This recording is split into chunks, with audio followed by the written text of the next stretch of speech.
Hello, how you doing? It's Bill Thatch, and I am here with Heather, and we are at the famous Osprey Nest in southeast Tennessee that is really near where you can get photographs of it, almost the same level as the nest, maybe just a little bit below it. And we are here, it's early spring, kind of second or third week of March, and hopefully this is nest building time. I can see an osprey on the nest right now, so hopefully we'll get to see some osprey flying around with sticks and things to build their nest. So we're going to get started.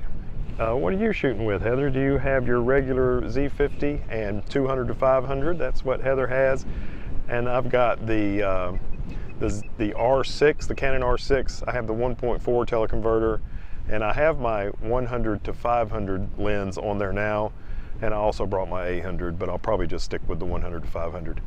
Here we go.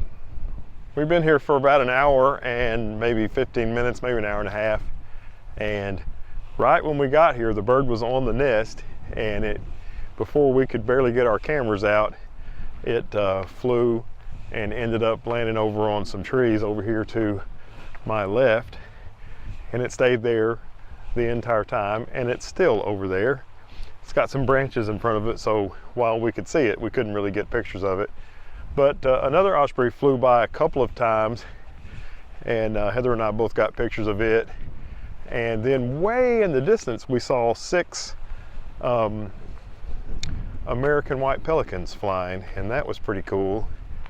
And then right here in this little tree that's about to come into the frame, 2 Carolina chickadees were flying around and feeding on something, and we couldn't figure out what they were feeding on, but we were taking pictures of them because they were really close.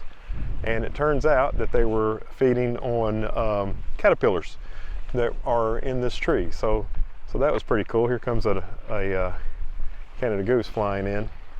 But anyway, I'm not sure if we got enough pictures to even call it worthwhile to make a video, but if we got any, let's look at those now.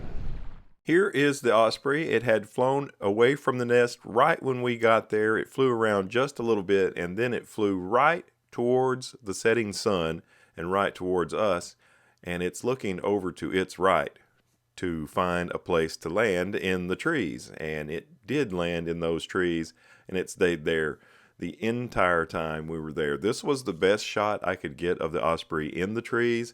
I had to walk all the way down to the very bottom of the boat ramp to where I was almost in the lake to get this shot.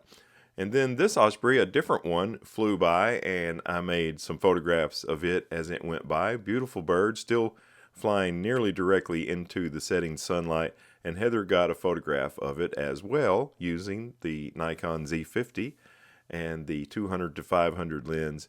Beautiful bird as it was flying across, and meanwhile, the osprey that we were actually there to see was still in the tree. Later, a Canada Goose, actually a couple of Canada Goose flew by, and I got this one, and you can see the golden hour light on the Canada Goose as it was flying towards us. Meanwhile, the osprey we were there to see was still in the tree. Way in the distance, there are 6 American White Pelicans flying by. We had seen them before in our area, but we didn't think they were still around, but these were. Meanwhile, in the tree, there was still the osprey we came to see. Now in the tree that was close to us, the Carolina chickadees showed up, and we had a nice time photographing these cute little birds. These are called Carolina chickadees, and there's another bird in North America called a black-capped chickadee that looks virtually exactly like this. The only way I'm pretty sure that this is a Carolina and not a black-cap is because we are in the range of the Carolina chickadee and not in the range of the black-capped chickadee. And there is the last photograph I got that I shared, and it has a worm or caterpillar in its mouth. And here is Heather's photograph of the Carolina chickadee, and she liked this one because it has its tongue sticking out as it is feeding on something in that tree. Meanwhile, the osprey we were there to see was still in the tree. All right, so that's going to do it for us from here at the semi-world famous East Tennessee Osprey Nest. And the bird is still over there. It just pooped a minute ago. I thought that might have meant it was about to take off, so I keep looking. But Heather and I are going to go have dinner at a restaurant that we've never ate at that's near here, where Amber Fultz, who is a singer-songwriter that we both really enjoy, is going to be playing tonight. So let's go eat. Thanks for watching. If you like the content, give us a thumbs up. And as always, we look forward to seeing you in the next one. Say bye, Miss Heather. Bye-bye.